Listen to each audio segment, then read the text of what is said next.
हरे कृष्णा। भगवद गीता अध्याय 18 श्लोक नंबर 55। भक्त्या मामभिजानाति यावन्यच्चास्मि तत्त्वतः ततो मां तत्त्वतो ज्ञात्वा विशते तदनन्तरम्। भक्त्या मामभिजानाति यावन्यच्चास्मि तत्त्वतः ततो मां तत्त्वतो ज्ञात्वा विशते तदनन्तरम्। अनुवाद और तात्पर्य श्रील प्रभुपाद के द्वारा। श्रील प्रभुपाद की जय। अनुवाद: केवल भक्ति से मुझ भगवान को यथारूप में जाना जा सकता है। जब मनुष्य ऐसी भक्ति से मेरे पूर्ण भावनामृत होता है तो वो वैकुंठ जगत में प्रवेश कर सकता है। भगवान साफ साफ कहते हैं कि भगवान को जानना है तो भक्ति के अलावा, भक्ति योग के अलावा और कोई अन्य उपाय नहीं है। और जब मनुष्य इस प्रकार कृष्ण भावना में पूर्ण हो जाता है, अर्थात जब उनका मन पूरी तरह कृष्ण में 24 घंटा स्थिर हो जाता है, तब वो वैकुंठ जगत जाने के अधिकारी बनते हैं। भगवान श्री कृष्ण तथा उनके स्वांशों को ना तो मनोधर्म द्वारा जाना जा सकता है, ना ही अभक्तगण उन्हें समझ पाते हैं। स्वांश मतलब भगवान कृष्ण के जो अवतार है, जैसे नरसिंह अवतार, वरा अवतार, परशुराम अवतार, जितने भी अवतार है भगवान के, सभी को स्वांश कहा गया। कृष्ण का स्व अंश, तो कोई डिफरेंस नहीं है एक्चुअली। या विष्णु अवतार, जो कृष्ण से 3 विष्णु का विस्तार होता है, तो ये कोई डिफरेंस नहीं है। भगवान है, विष्णु तत्व है। तो उन लोगों को जानने के लिए वैकुंठ जगत में अगर प्रवेश पाना है तो इनमें से कोई भी जो है रूप का भी कोई व्यक्ति आराधना कर सकते हैं। हालांकि सबका उद्गम जो है स्वांग, सबका स्वांग, सब कृष्ण का ही स्वांग्स है और सबका ओरिजिन जो है वो कृष्ण है। ईश्वर परम कृष्ण सच्चिदानंद विग्रह अनादिरादि गोविंद सर्व कारण कारणम। तो भगवान ही है परम ईश्वर और बाकी सब उनके विस्तार है या अंश के अंश हैं, लाइक दैट। लेकिन फिर भी अगर हम जानना भी चाहे भगवान के अन्य अवतारों के बारे में, तो हम मन में कुछ चिंतन करते रहेंगे, चिंतन करते करते कुछ नतीजे में पहुंचेंगे, ऐसा नहीं हो सकता है। या कोई अभक्त है तो कितना भी वो प्रयास करे भगवान को नहीं जान सकता है।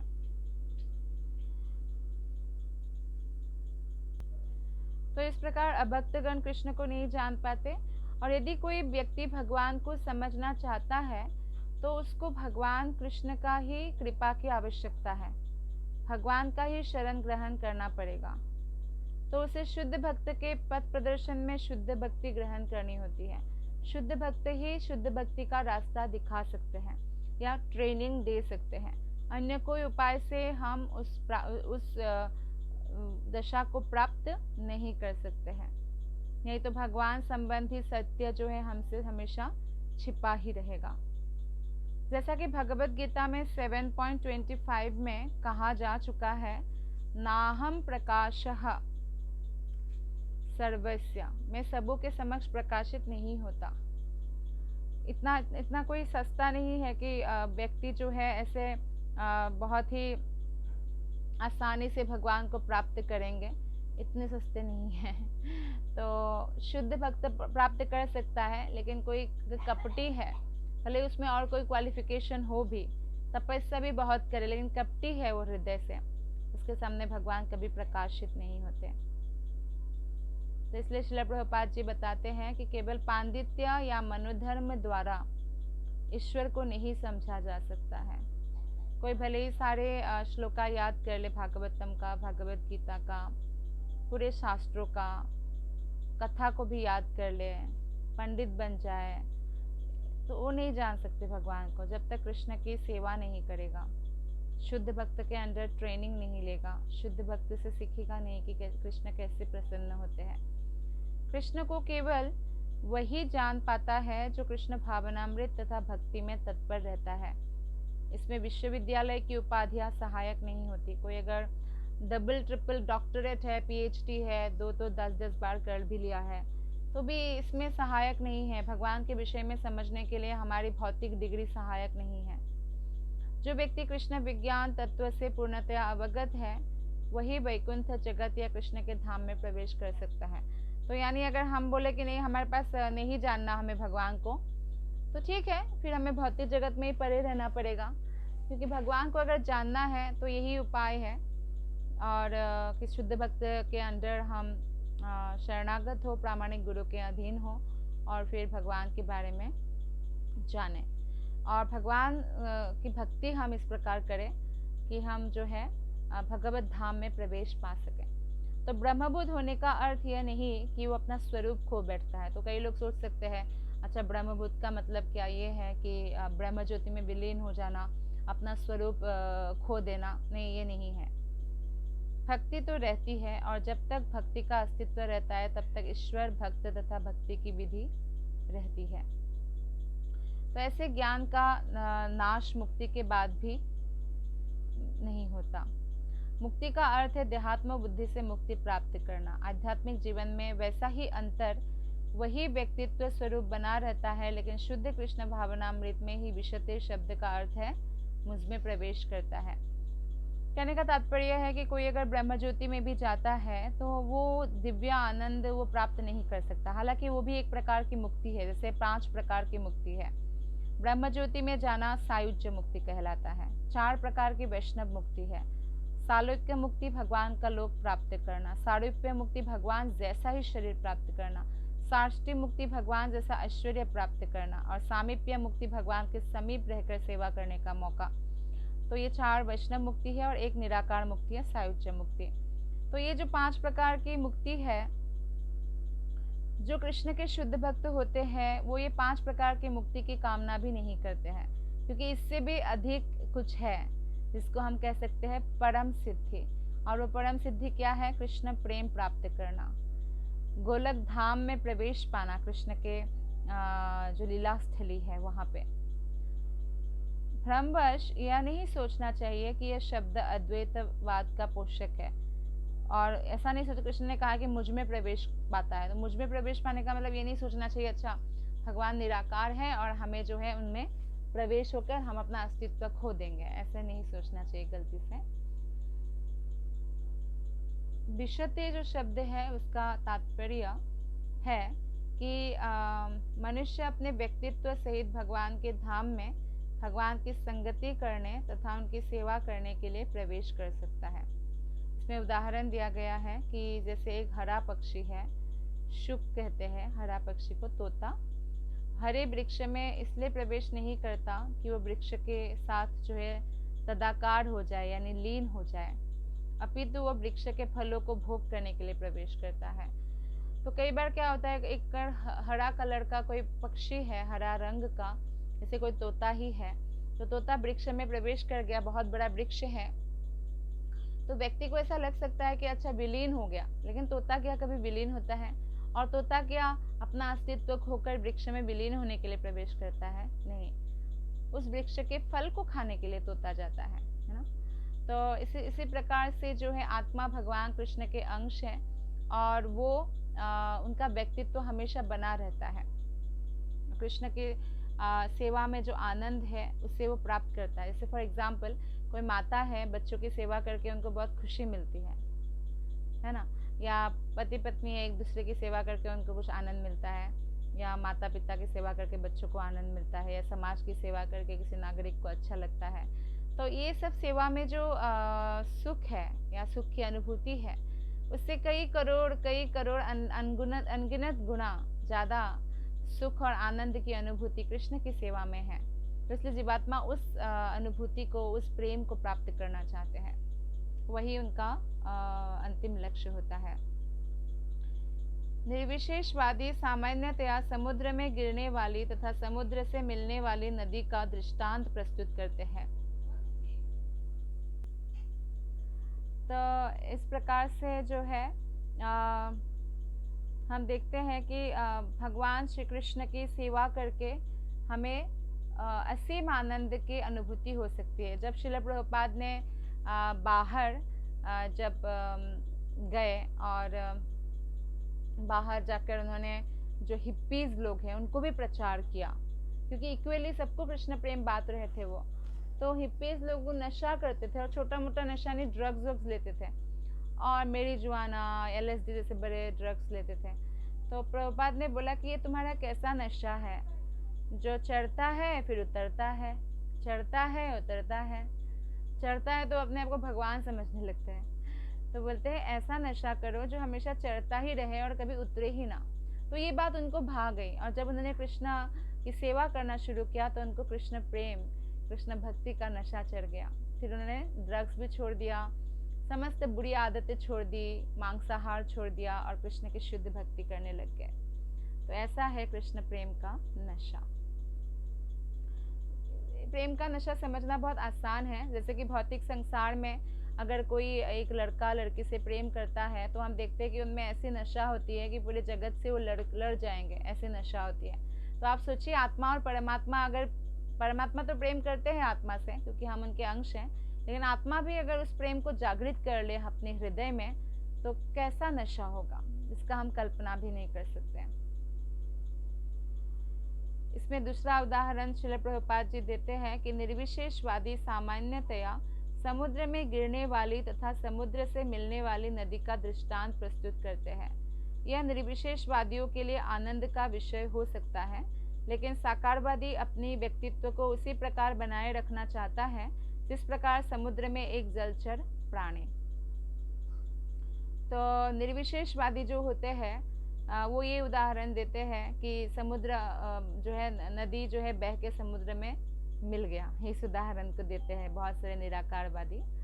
लेकिन निराकारवादी के लिए आनंद का विषय हो सकता है, लेकिन साकारवादी के लिए आनंद का विषय नहीं, क्योंकि वो कृष्ण की प्रेम चाहता है, कृष्ण के साथ प्रेम का आदान प्रदान करना चाहते हैं। जैसे समुद्र, लेकिन ऐसा वो सोचते हैं कि नदी की तरह हम मिल जाएंगे भगवान में, लेकिन ऐसा होता नहीं है। वो ब्रह्म ज्योति में जाते हैं और वहाँ पे आत्मा तैरते रहते हैं। जैसे कि मछली है, मछली पानी के अंदर गया तो पानी में मछली तैरता रहता है, पानी के साथ मिक्स नहीं हो जाता है।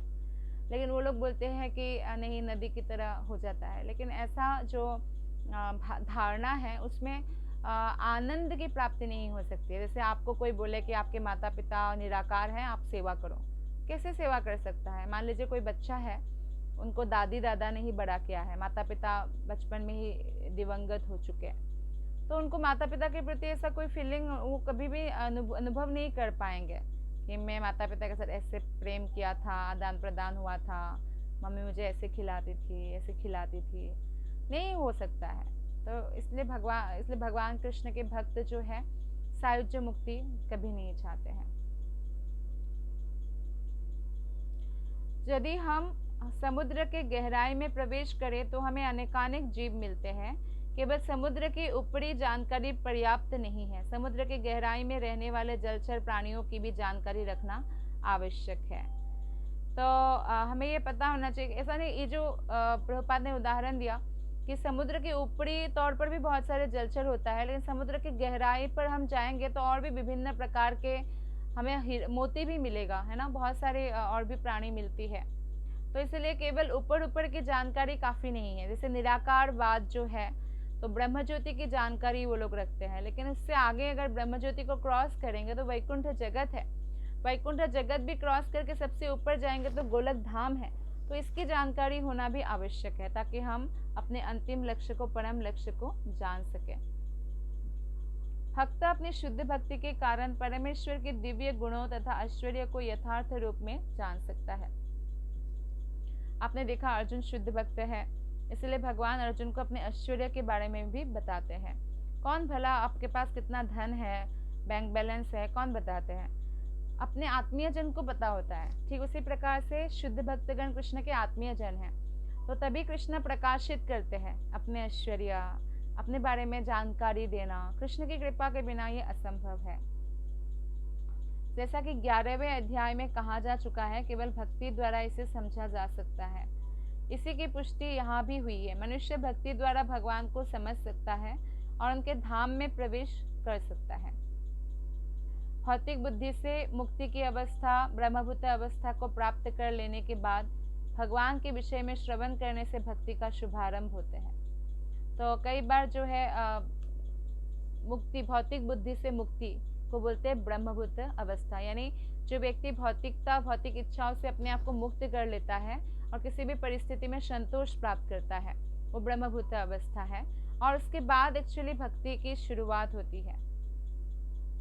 जब कोई परमेश्वर के विषय में श्रवण करता है, क्योंकि तब वो कृष्ण के विषय में श्रवण करना चाहता है, तो कृष्ण के विषय में जितना श्रवण करेंगे उतना उनके हृदय में प्रेम उत्पन्न होगा, तो वो स्वतः ब्रह्मभूत अवस्था प्राप्त करते हैं और भौतिक कल्मश तथा लोभ तथा काम का विलोप हो जाता है। तो इसका मतलब ये भी नहीं समझना चाहिए अच्छा पहले हम ब्रह्मभूत अवस्था को प्राप्त करें फिर भक्ति करें। जी नहीं, हम भक्ति करेंगे तभी उस अवस्था को प्राप्त करेंगे और ये हमारा जो प्रेम का आदान प्रदान कृष्ण के साथ ये कंटिन्यू ही रहेगा। जो जो भक्त के हृदय से काम तथा इच्छाएं विलुप्त होती जाती है, त्यों तो वो भगवत भक्ति के प्रति अधिक आसक्त होता जाता है। भौतिक कल्मश से हम तभी मुक्त हो सकते हैं जब हम कृष्ण के शरण ले, और जितना अधिक हम कृष्ण के प्रति श्रद्धा को विकसित करेंगे उतना ही हमारा भौतिक आसक्ति दूर चला जाएगा। हमारे हृदय में जो दुख है, भय है, टेंशन है, डिप्रेशन है, ये भौतिक आसक्ति के कारण है, नहीं तो जीवन बहुत सरल है। तो जब हम भक्ति में प्रगति कर रहे हैं कि नहीं कर रहे हैं, इससे पता चलेगा कि भौतिक आसक्ति हमारा दूर हो रही है कि नहीं हो रही है। तो भगवान की भक्ति करने से क्या होगा, कृष्ण के प्रति आसक्ति और भौतिकता के प्रति अनासक्ति उत्पन्न होता है। तो इसका अर्थ ये भी नहीं लगाना चाहिए अच्छा अनासक्ति होगा तो बहुत गड़बड़ हो जाएगा, क्या पुत्र ये जो फैमिली है, फैमिली मेंबर को हम पूछेंगे ही नहीं तो ये बहुत एबनॉर्मल हो जाएगा। ऐसा नहीं है, ये गलत फहमी है। लोग गलत धारणाएं फैलाते हैं कि आप भगवत गीता पढ़ेंगे या भक्ति करेंगे तो फैमिली के प्रति ध्यान नहीं देंगे या गली गली घूमने लग जाएंगे, जंगल चले जाएंगे। प्रभुपाद ने प्रूफ करके दिखाया, पूरे विश्व में कृष्ण भक्त है। प्रभुपाद ने प्रचार किया और दिखाया कि किस तरह गृहस्थ धर्म में रहकर भी, किसी भी वृत्तिपरक कार्य करते हुए भी, कोई भी कार्य हम करें, हम आराम से भक्ति कर सकते हैं, उसको छोड़ने की आवश्यकता नहीं। बल्कि भक्ति में आने के बाद अपने परिवार परिजन को और अधिक प्रेम करने लगते हैं, उनको भगवान के साथ जोड़ते हैं और अधिक व्यवहार में मधुरता आ जाती है। तो इसलिए हमें जो है भगवान की भक्ति में लगे रहना चाहिए। और ये बहुत इम्पॉर्टेंट है कि परिवार के लोग अगर एक साथ हरे कृष्ण महामंत्र का जप करते हैं, एक साथ प्रसाद पाते हैं, तीनों टाइम संभव नहीं है तो एक टाइम कम से कम एक साथ प्रसाद पाएँ, एक साथ भगवान की अच्छे बेगड़ा की सेवा करते हैं, आरती आदि करना, या एक साथ शास्त्र को पढ़ते हैं, सुनते हैं, इससे प्रेम बढ़ जाता है एक दूसरे के प्रति। और ये प्रेम सच्चा प्रेम है क्योंकि कृष्ण भक्ति का प्रेम है ये। तो जीवन की उस स्थिति में वो भगवान को समझ सकता है जब उनका मन पूरी तरह भौतिक कल्मश से मुक्त हो जाता है। तो श्रीमद् भागवत में भी इसका कथन हुआ है, मुक्ति के बाद भक्ति योग चलता रहता है। इसकी पुष्टि वेदांत सूत्र में 4.1.12 में होती है। अप्रायण तत्रापि ही दृष्टम। इसका अर्थ है कि मुक्ति के बाद भक्ति योग चलता ही रहता है, ऐसा नहीं कि बंद हो जाता है। जैसे हम सोचे कि अच्छा वैकुंठ चले गए, अब सामीप्य मुक्ति प्राप्त किया, सालोक्य मुक्ति प्राप्त किया, तो अब बस सब कुछ खत्म, अब और भगवान कृष्ण की सेवा करने की जरूरत नहीं। वहाँ तो सेवा शुरू होती है और इस सेवा में दिव्य आनंद होता है। तो जैसे कि हमें हर एक रिलेशन में एक एक आनंद होता है ना, मतलब सुख होता है एक खैर भौतिक संसार में तो सुख के साथ दुख भी आएगा। तो जैसे मान लीजिए कोई संतान का सुख है, संतान होने का, तो संतान होने का दुख भी होगा अगर वो नालायक निकल जाएगा, बात नहीं मानेगा, माता पिता को कुछ भी बोलेगा, दुख भी होगा, है ना। तो इसी प्रकार से जैसे उसका कोई एक्सीडेंट हो गया, बीमार हो गया, तो भी दुख होगा बहुत सारा। तो इस प्रकार से हम देखते हैं कि भौतिक संसार में सुख दुख एक साथ ही आता रहता है। लेकिन फिर भी हम इसको ऐसे समझ सकते हैं कि हर एक संबंध के साथ हमें एक कुछ सुख मिलता है। जैसे पति पत्नी का सुख कुछ अलग होता है, माता पिता के साथ अलग होता है, भाई बहन के साथ अलग होता है, पुत्र पुत्री के साथ अलग होता है। ठीक उसी प्रकार से जब हम आत्मिक लेवल में आ जाएंगे और आत्मिक लेवल में हम कृष्ण के साथ संबंध को जोड़ेंगे, तो उसका कुछ अलग ही आपको अनुभव होगा जब हम इस स्थिति को प्राप्त करेंगे, ब्रह्मभूत प्रसन्नात्मा। तो यही समस्त शास्त्र का कथन है कि यही संबंध जो है सबसे जो है बेस्ट है और इटर्नल है, और ये संबंध हमारा कभी भी भगवान के साथ नहीं बदलता। हालांकि हर जन्म में हमारा माता पिता बदल जाते हैं, या पति बदल जाते हैं, पत्नी बदल जाते हैं, या पुत्र परिवार बदल सकते हैं, तो इस प्रकार होता ही रहता है।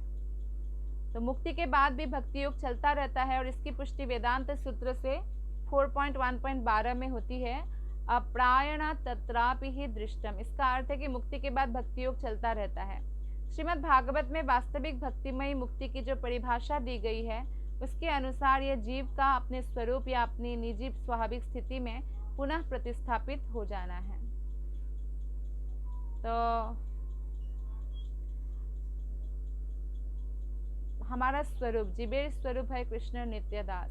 तो भगवान के सेवक के रूप में हम प्रतिस्थापित हो जाते हैं, और जैसे भौतिक जगत में सेवक का आसन बहुत नीचा है ना, लेकिन आध्यात्मिक जगत में सेवक का जो आसन है वो सबसे ऊंचा होता है। दास दास के दास के दास के दास के दास के दास का आसन बहुत ऊंचा होता है। तो इसलिए ऐसे आसन को प्राप्त करना हमारा सौभाग्य होता है कि हम स्वाभाविक स्थिति में लौट जाए। तो वास्तविक मुक्ति तो क्या है, देहात्म बुद्धि की भ्रांत धारणा से मुक्त होना है। तो इस शरीर में रहकर भी हम अगर भौतिक धारणा से मुक्त हो जाएंगे तो हम मुक्तात्मा कहलाएंगे। श्लोक नंबर 56। सर्वकर्माण्यपि सदा कुर्वाणो मद्व्यपाश्रयः मत्प्रसादादवाप्नोति शाश्वतं पदमव्ययम्। मेरा शुद्ध भक्त मेरे संरक्षण में समस्त प्रकार के कार्यों में संलग्न रहकर भी मेरी कृपा से नित्य तथा अविनाशी धाम को प्राप्त होता है। तो कृष्ण साफ साफ कहते हैं मत व्यपाश्रयः। मत व्यपाश्रय का मतलब है मेरा भक्त मेरे संरक्षण में रहते हैं। तो डायरेक्ट सुरक्षा प्रदान करते हैं कृष्ण।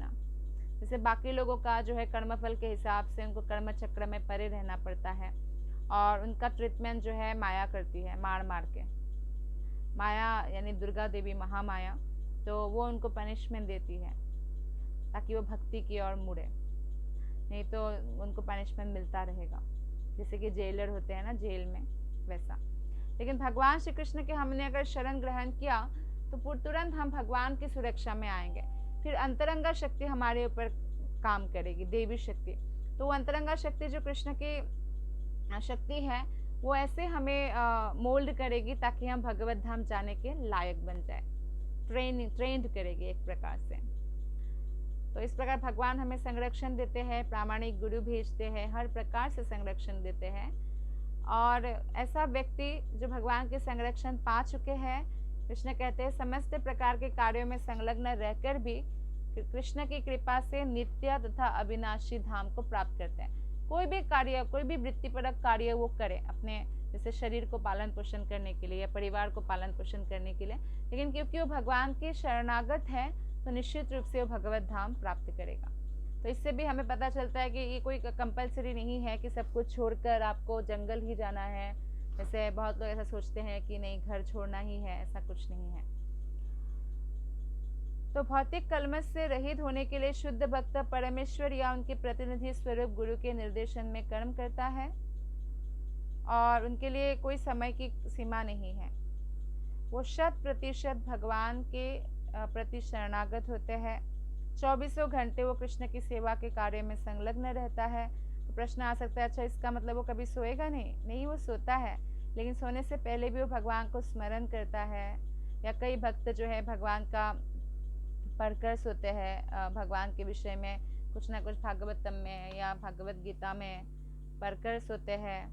और कई लोग जो है इस प्रकार भगवान की सेवा में लगे रहते हैं। ऐसा नहीं है कि वो भगवान की सेवा सोते समय करते रहते हैं, ऐसा नहीं है।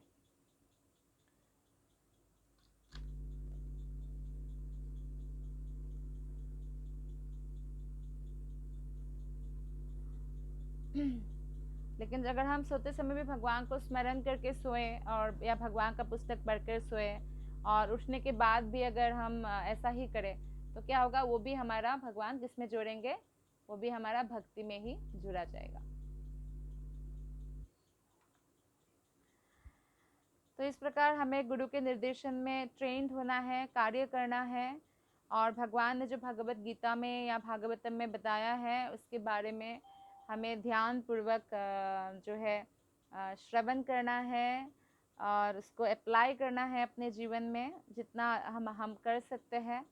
और ऐसे भक्त जो कृष्ण भावनामृत में रत रहता है, भगवान उनके प्रति अत्यधिक दयालु रहते हैं, क्योंकि भगवान को मालूम है ये यत्नशील है, प्रयत्नशील है, ये अपना जो है चेष्टा को नहीं छोड़ा है, बहुत दयालु होते हैं। वो समस्त कठिनाइयों के बावजूद अंततः दिव्य धाम या कृष्ण लोक को प्राप्त करता है। वहाँ उसका प्रवेश सुनिश्चित रहता है, इसमें कोई संशय नहीं है। उस परम धाम में कोई परिवर्तन नहीं होता, वहाँ प्रत्येक वस्तु शाश्वत, अविनश्वर तथा ज्ञानमय होती है। तो वहाँ पे हमें कोई भ्रम नहीं होता है और कोई भी प्रकार के जन्म मृत्यु के कष्ट नहीं भुगतने पड़ते हैं, कोई परिवर्तन नहीं होता है, शरीर का शाश्वत होता है और ज्ञान से पूर्ण होता है। श्लोक नंबर 57। चेतसा सर्वकर्माणि मयि सन्न्यस्य मत्परः बुद्धियोगमुपाश्रित्य मच्चित्तः सततं भव। सारे कार्यों के लिए मुझ पर निर्भर रहो और मेरे संरक्षण में सदा कर्म करो। ऐसी भक्ति में मेरे प्रति पूर्णतया सचेत रहो। तो भगवान ये हमें निर्देश देते हैं, साफ साफ डायरेक्ट आदेश देते हैं और इसको अगर हम फॉलो कर सकते हैं तो हमारा जीवन धन्य धन्य हो जाएगा। यानी चेतसा सर्वकर्माणि, सारे कार्यों के लिए कृष्ण पर हमें निर्भर रहना चाहिए, अपनी बुद्धि को कृष्ण की सेवा में पूरी तरह लगा देना चाहिए और इस प्रकार कृष्ण के संरक्षण में हमें हमेशा कर्म करना चाहिए और इस प्रकार भक्ति करके हम सफल हो सकते हैं। अलग हजारों जन्म लेने की जरूरत नहीं है भगवान को प्राप्त करने के लिए, ये जीवन काफ़ी है। जब मनुष्य कृष्ण भावनामृत में कर्म करता है तो वो संसार के स्वामी के रूप में कर्म नहीं करता, वो कृष्ण के सेवक के रूप में कर्म करता है। उसमें इसलिए कोई अहंकार आता ही नहीं है। जैसे कोई कैशियर है, उसको करोड़ों रुपए भी गिनने के लिए दिया जाए, जैसे बैंक में कैशियर होता है, तो क्या उसको अहंकार आता है? क्या वो सोच लेता है कि वो उसका धन है? ऐसा कभी नहीं सोचता है, क्योंकि उसको मालूम है कि वो एक सेवक है वहाँ पे। तो उसको कितना भी धन गिनने को दिया जाए उसका उसे अहंकार नहीं आता है, उसको जो सैलरी मिलता है उसी से वो संतुष्ट रहता है। ठीक उसी प्रकार से जब हमें ये पता चल जाता है कि हम भगवान के दास हैं, तो हम जो भी कर्म करते हैं कृष्ण के सेवक के रूप में, कर्तव्य के रूप में करते हैं और जो भी हमें प्राप्त होता है कृष्ण की कृपा से उसमें हम संतोष करते हैं। तो इससे हम पूरी तरह सुखी जीवन यापन कर सकते हैं। तो स्वामित्व का दावा नहीं करते और हमारे अंदर तब अहंकार नहीं आएगा और ना हमारा पतन होगा।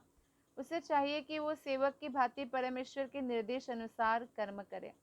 सेवक को स्वतंत्रता नहीं रहती, वो केवल अपने स्वामी के आदेश पर कार्य करता है, तो इसलिए उसको लाभ हानि का कोई प्रभाव नहीं पड़ता है।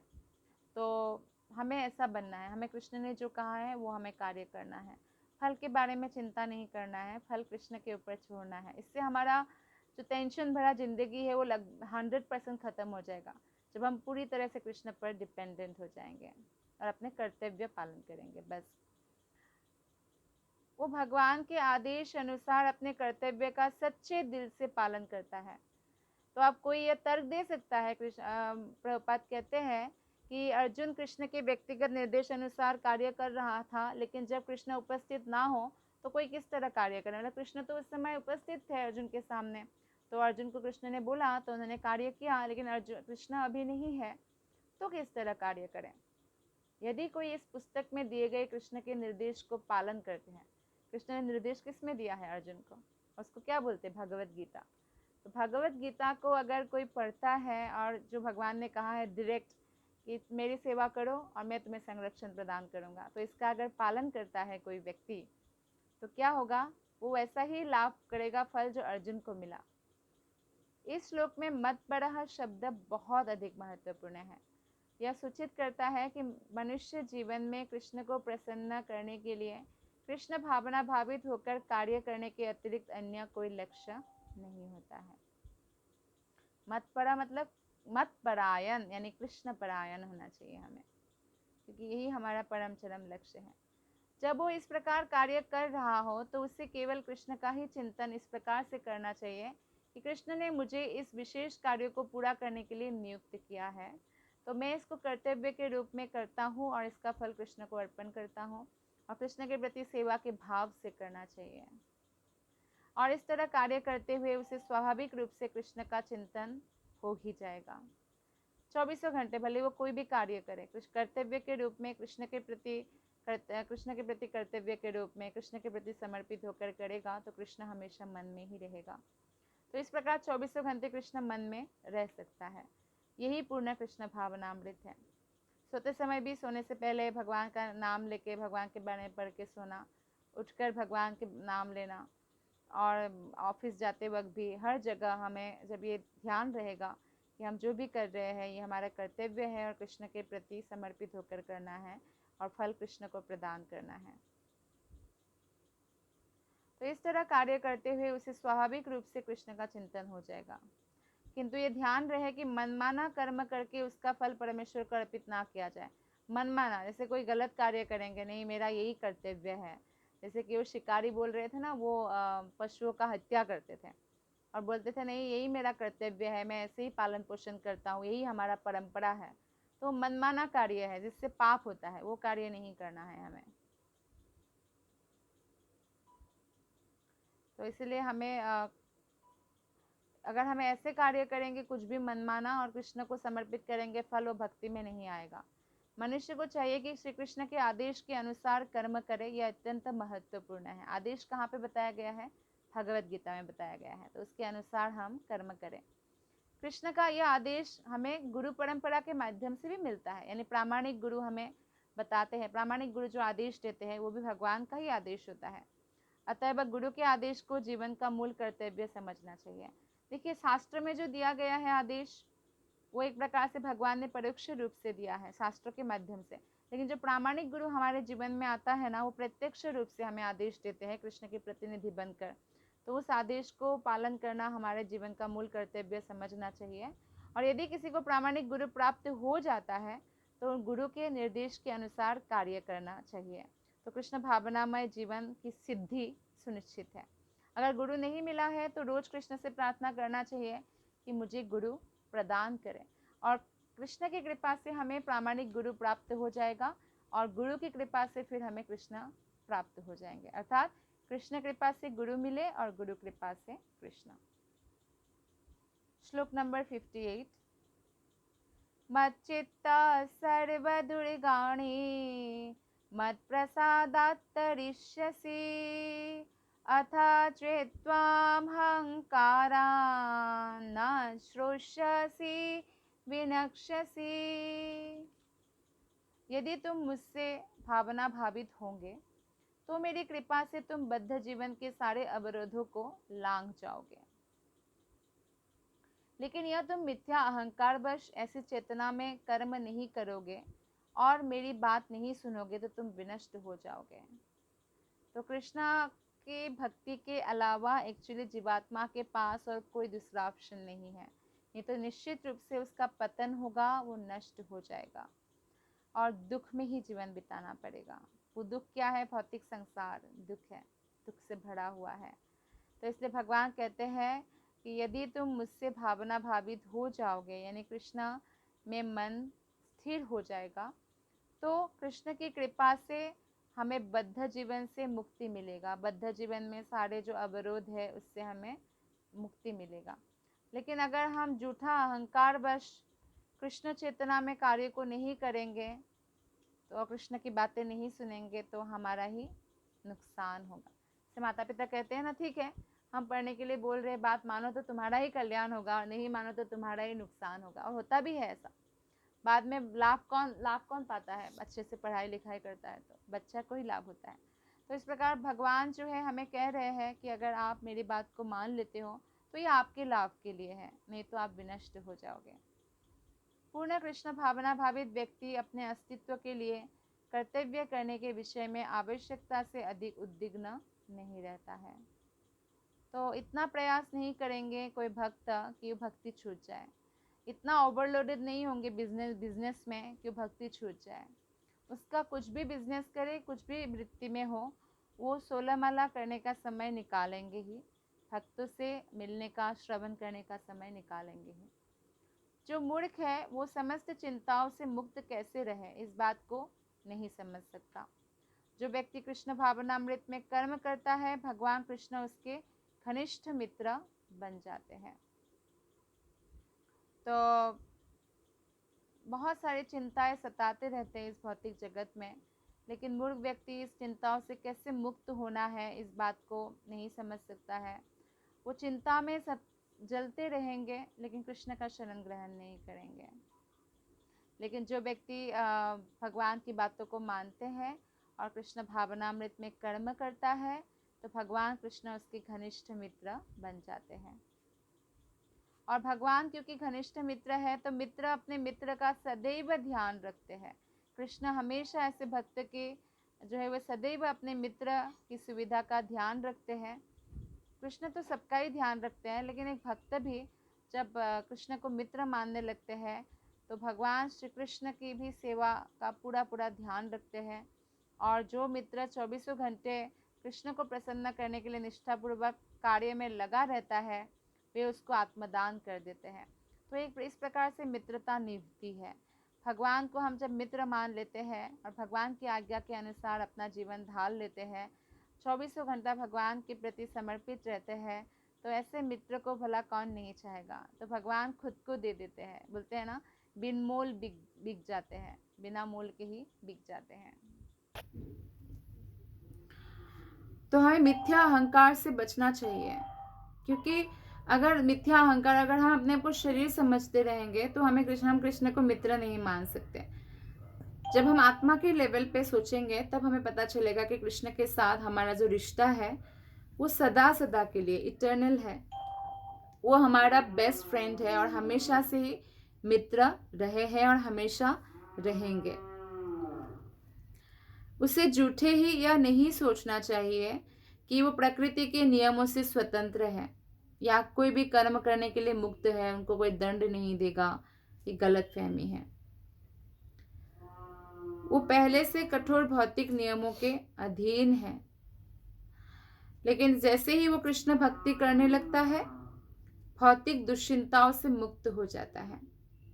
मनुष्य को यह भली भांति जान लेना चाहिए कि जो कृष्ण भावनामृत में सक्रिय नहीं है, वो कभी भी जन्म मृत्यु रूपी इस भंवर को पार नहीं कर सकता। भले वो कितना ही जोर लगा ले, कितना ही और कोई तपस्या कर ले, और अन्य कोई उपाय नहीं है भक्ति के अलावा। हाँ, सायुज्य मुक्ति प्राप्त कर सकता है, लेकिन सायुज्य मुक्ति में उसको वो आनंद प्राप्त नहीं होगा जो एक भक्त को प्राप्त होता है, क्योंकि निराकारवाद जो है वो पूर्ण अनुभूति नहीं है भगवान का। तो इसलिए भगवान के शरणागत होना चाहिए। कोई भी बद्धजीव यह सही सही नहीं जानता कि क्या करना है क्या नहीं करना है, लेकिन जो व्यक्ति कृष्ण भावना भावित होकर कर्म अंतर से करता है, हृदय से कर्तव्य का पालन करता है कृष्ण के प्रति, वो कर्म करने के लिए मुक्त है, क्योंकि कोई भी कर्म उनको बांध नहीं सकता है। और क्योंकि प्रत्येक किया हुआ कर्म कृष्ण द्वारा प्रेरित होता है और गुरु द्वारा पुष्ट होता है।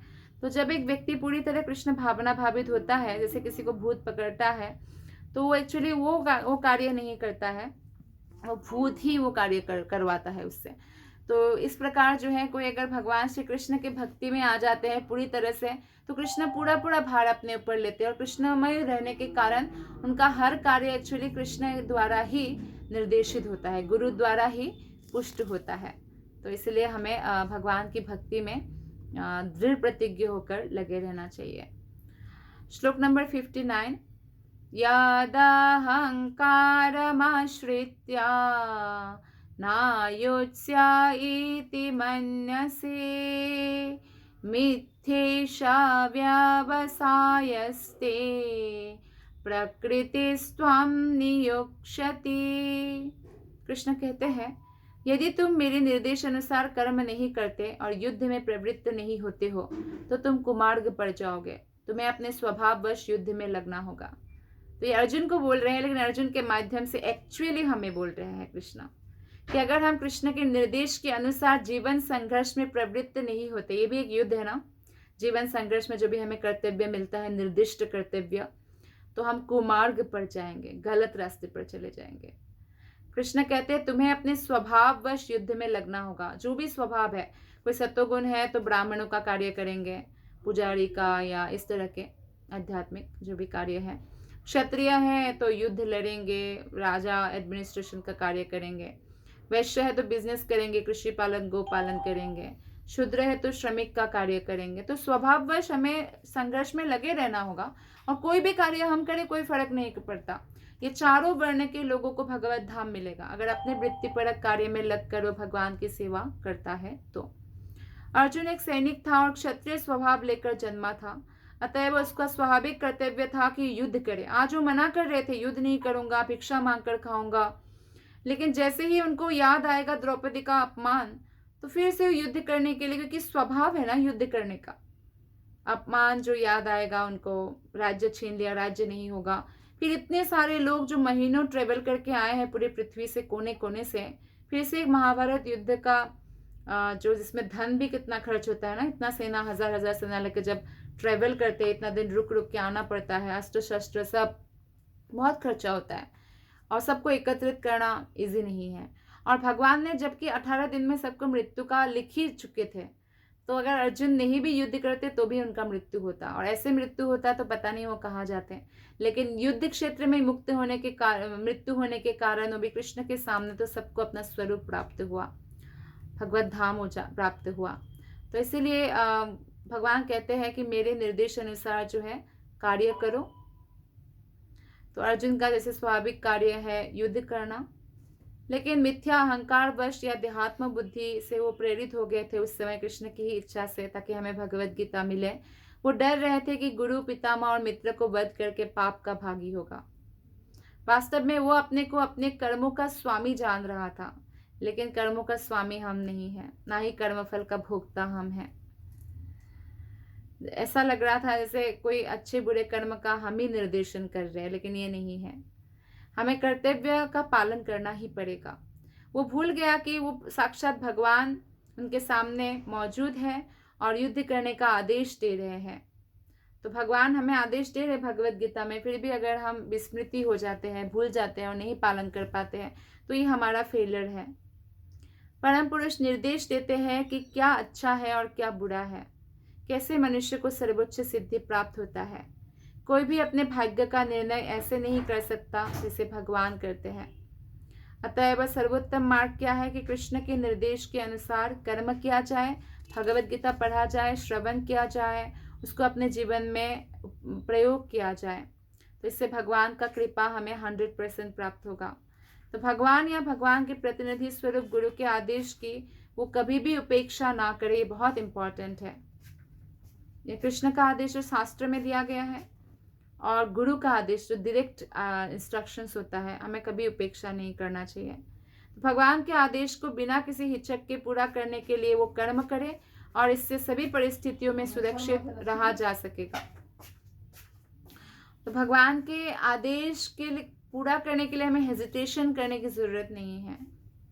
और अगर हम इसमें हेजिटेशन नहीं करेंगे और हमें विश्वास होगा कि हम जो भी कार्य करेंगे कृष्ण भक्ति कैले सर्व कर्म कृत है, तो हमारा जीवन में जो सर्वोच्च सिद्धि प्राप्त करना है वो हम प्राप्त कर सकते हैं, और भगवान जीवन का संरक्षण करेगा, भक्ति की रक्षा करेंगे। श्लोक नंबर 60। स्वभावजेन कौन्तेय निबद्धः स्वेन कर्मणा कर्तुं नेच्छसि यन्मोहात् करिष्यस्यावशोपितात्। इस समय तुम मोहवश मेरे निर्देश अनुसार कर्म करने से मना कर रहे हो अर्जुन, लेकिन तुम अपने ही स्वभाव से उत्पन्न कर्म द्वारा बाध्य होकर वही सब करोगे। क्या स्वभाव है क्षत्रिय का? युद्ध करना। तो बोलते फिर से करोगे, युद्ध ही करोगे। अब अभी मना कर रहे हो, बाद में भी यही करोगे, क्योंकि ये आपका स्वभाव है। यदि कोई परमेश्वर के निर्देश अनुसार कर्म करने से मना करता है तो वो उन गुणों द्वारा कर्म करने के लिए बाध्य होता है जिसमें वो स्थित होता है। प्रत्येक व्यक्ति प्रकृति के गुणों के विशेष संयोग से वशीभूत है, कोई सत्वगुण से, कोई रजोगुण से, तो कोई तमोगुण से, और उसके अनुसार कर्म करता है। किंतु जो स्वेच्छा से परमेश्वर के निर्देश अनुसार कार्यरत होता है उसका जीवन धन्य हो जाता है। नहीं तो अगर वो कृष्ण के निर्देश के अनुसार कार्य नहीं भी करेगा कोई, तो भी तो स्वभाव के अनुसार कार्य करेगा, फिर उसमें बहुत सारे पाप भी होगा। इससे अच्छा है, बेस्ट है कि भगवान के आदेश के अनुसार हम कार्य करें और भगवत धाम को प्राप्त करें। धन्यवाद। हरे कृष्णा।